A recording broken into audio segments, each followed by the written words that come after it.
Friends, welcome to நாளும் ஒரு செய்தி. நாம் எந்த பாதையில் பயணம் செய்தாலும் செல்லும் பாதையில் முழு ஈடுபாட்டோடு கவனமோடு தொடர்ந்து பயணம் செய்தால் இறுதியில் வெற்றி நிச்சயம்.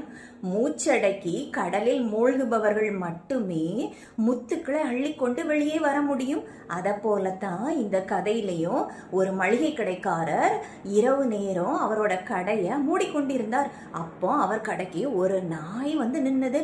அதன் கழுத்துல ஒரு பாஸ்கெட்டுக்குள்ள மளிகை ஜாமான் லிஸ்டும் கொஞ்சம் ரூபாயும் இருந்தது. இவர் அந்த மளிகை ஜாமான் லிஸ்ட் எல்லாம் படிச்சு பார்த்துட்டு எல்லாம் ஒழுங்கா பேக் பண்ணி அந்த பாஸ்கெட்ல வச்சுட்டு மீதி காசையும் வச்சுக்கிட்டு ரொம்ப ஆச்சரியமா பார்த்துக்கிட்டு அந்த நாயை அனுப்பி வைத்தார். அப்ப யோசித்தார், இவ்வளவு பொறுப்போட இருக்கு நாயை, நம்ம பின்தொடர்ந்து பார்ப்போம், இதோட உரிமையாளர் யார், அவரை பாராட்டலாமே அப்படின்னு அந்த நாய் பின்னாடி போயிட்டு இருந்தார்.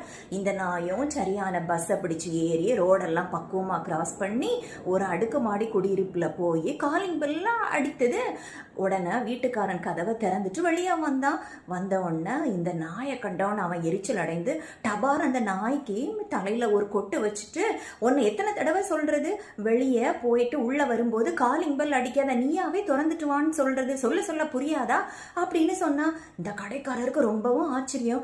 என்னையா நீ இவ்வளவு பொறுப்போட இவ்வளவு வேலைகளையும் சாமர்த்தியமா செஞ்சுட்டு வந்த நாயை பாராட்டாம இப்படி திட்டுறிய அடிக்கிறிய அப்படின்னு கேட்டாரு. சோ ஃப்ரெண்ட்ஸ், இதை போலத்தான் இந்த உலகமும். நம்ம 1000 நல்ல காரியங்கள் பண்ணியிருந்தாலும் இந்த உலகம் அதை கண்டுக்காது.